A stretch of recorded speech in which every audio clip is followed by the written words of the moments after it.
I was picking up my granddaughter from school the other day, and when she climbed into the car, there was this look on her face. Not sad, not angry, flat, empty, like someone had switched off the light inside her. She's 15. I asked her how her day went. She shrugged. I asked if anything happened. She said no. And then, after a long silence, she said something that's been echoing in my mind ever since. "Grandpa," she said quietly, "does it ever feel like nothing you do actually matters? I'm George. I'm 8. I've seen wars, economic crashes, family heartbreaks, and personal failures that I wouldn't wish on anyone. And that question, it shook me, because I've asked myself that same question more times than I can count. The difference is, I'm at the tail end of my life, looking back, and she's at the beginning, looking forward. And somewhere between those two perspectives, I think I've finally glimpsed something important. We live in a world obsessed with impact. Everyone wants to leave a mark, change the world, be remembered. I see it everywhere.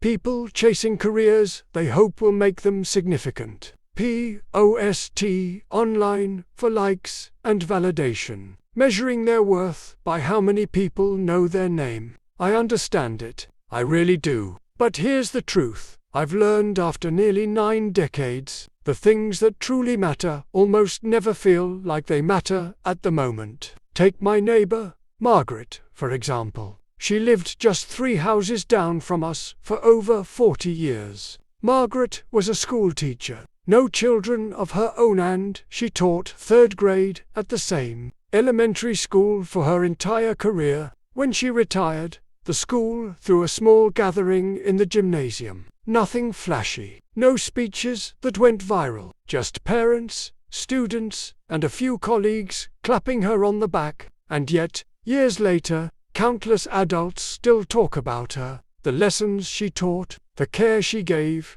the small moments she remembered. They stayed with them forever. Maybe about 30 people showed up. No cameras, no speeches anyone would remember. Margaret received a simple plaque and a bouquet of flowers. 2 years later, she passed away quietly in her sleep. At her funeral, I expected a modest turnout. Margaret had always been private, humble, unassuming, but when I arrived at the church, it was packed, standing room only. One by one, people rose to speak. A doctor who said Margaret was the first person who made him feel smart. A woman running a non-profit who said Margaret taught her to read when everyone else had given up. A man in his 50s who brought his own daughter and said he became a teacher because of her. Story after story, lives changed, paths altered, all because of a woman who thought she was just doing her job.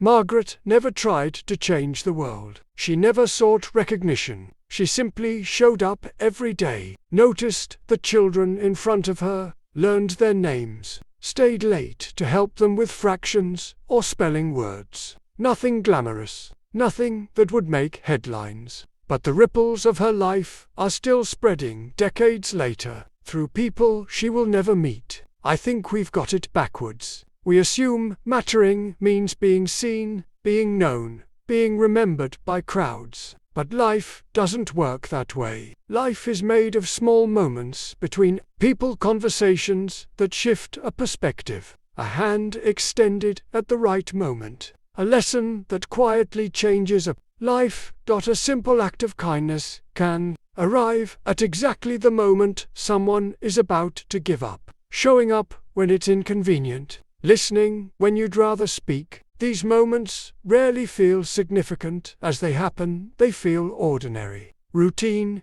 easy to dismiss. When I was 39, I went through a rough patch. My business was failing. Money was tight. I was drinking too much, sleeping too little. I felt like a failure. One evening, I was sitting in my car outside a bar, debating whether to go in, when a guy I barely knew, Tom, knocked on my window. We had met maybe twice before. He said he was heading to get coffee and asked if I wanted to come along. Just like that. No intervention, no lecture, just coffee. We sat in a small diner for 2 hours, He didn't ask me what was wrong. He didn't try to fix anything. He talked about ordinary things, his kids, a book he was reading, a trip he'd taken years ago, and somehow, in the middle of that completely ordinary conversation, something in me settled. I didn't go into the bar that night. I went home. I can't even remember everything we talked about,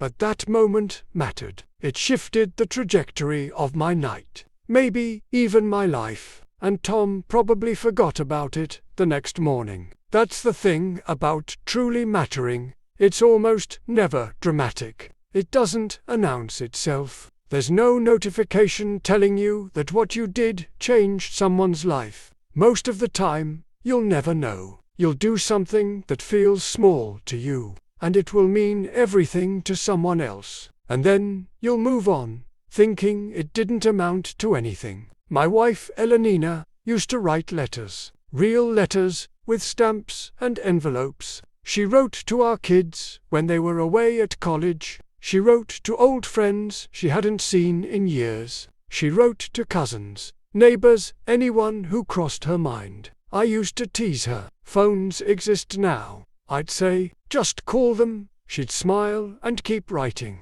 After she passed, I found boxes of letters people had written back to her. In almost every one, someone mentioned how much her letters had meant, how they had kept them for years, how they read them during hard times. She wasn't trying to be significant. She was just reaching out. And yet, she mattered enormously. Here's what I wish someone had told me when I was younger. Your life doesn't need to be extraordinary to matter. In fact, it probably shouldn't be. All the pressure to stand out, to be exceptional, to make a big splash, it crushes people. It makes ordinary life feel meaningless. But the truth is, almost everything that keeps our world together is done by people no one will remember. Parents who rise in the middle of the night with sick children, workers who show up on time and do their jobs honestly, strangers who offer a hand when it's needed most.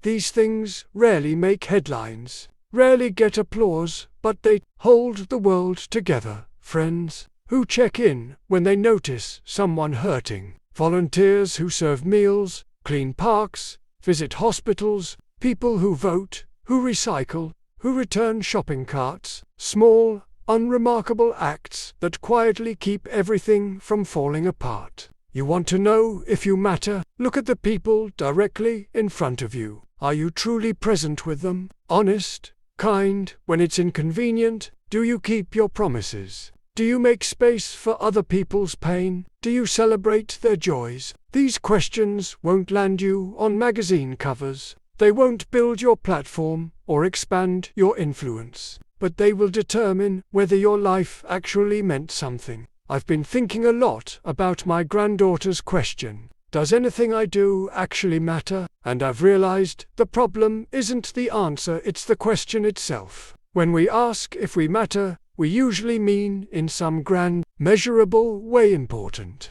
influential, exceptional, but mattering doesn't work like that. Mattering is quieter, more personal. It's knowing that your presence or your absence would truly affect real people. When my grandson was 7, he was terrified of water. He wouldn't even go near the pool. One summer, I spent 3 weeks, 15 minutes a day, standing with him at the shallow end. I didn't push him. I didn't lecture. I just stood there while he got used to it. By the end of the summer, he was swimming. Now he's 23. He probably doesn't remember those 15-minute sessions.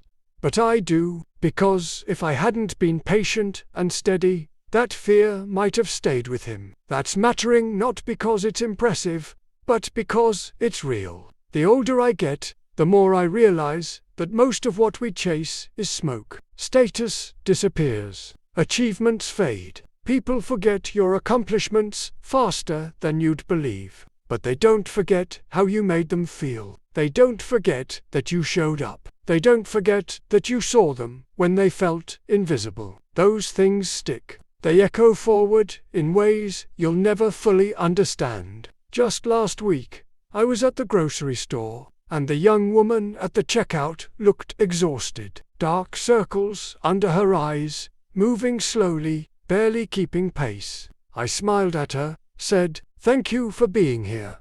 Her eyes lit up just for a moment. Maybe it was nothing. Maybe she forgot by the next minute. But maybe, for her, it mattered more than I'll ever know. I could have just paid and walked away, but instead, I asked her how she was really doing, not the automatic "how are you" we all throw out without thinking. She looked surprised, and then her eyes welled up. She told me she'd been working double shifts because her mother was sick. We talked for maybe 3 minutes. I told her she was doing something honorable, that her mother was lucky to have her. When I left, she thanked me twice. Will that conversation change the world? No. Did it matter to her in that moment? I believe it did. So here's my answer to my granddaughter, and maybe to you. Yes, what you do matters, but probably not in the ways you think. It matters in the small moments, the unglamorous ones, the ones you won't post about or put on a resume. It matters when you choose patience over anger, when you tell the truth even when lying would be easier, when you help someone even though no one is watching, when you stay even though leaving would be simpler. Your life doesn't have to be a spectacle to matter. It just has to be honest, present, and kind. And that's harder than it sounds. It requires attention, effort, showing up even when you're tired, caring even when it's inconvenient. But that is where real significance lives, not in the spotlight, but in the steady, quiet work of being human with other humans. I'm 8. I don't have many years left. And when I think about what I want my life to have meant, I don't think about awards or recognition. I think about the people I loved well, the moments I was fully present, the times I helped without expecting credit, the conversations where I truly listened. Those are the things that mattered. Those are the things that will outlast me. If any of this resonates with you, share this video with someone who needs to hear it. Drop a comment and tell me, what's one small thing you're going to pay more attention to? And subscribe if you want more of these conversations. I have a little more to say before I finish, and I'd like to say it to people who are actually willing to listen.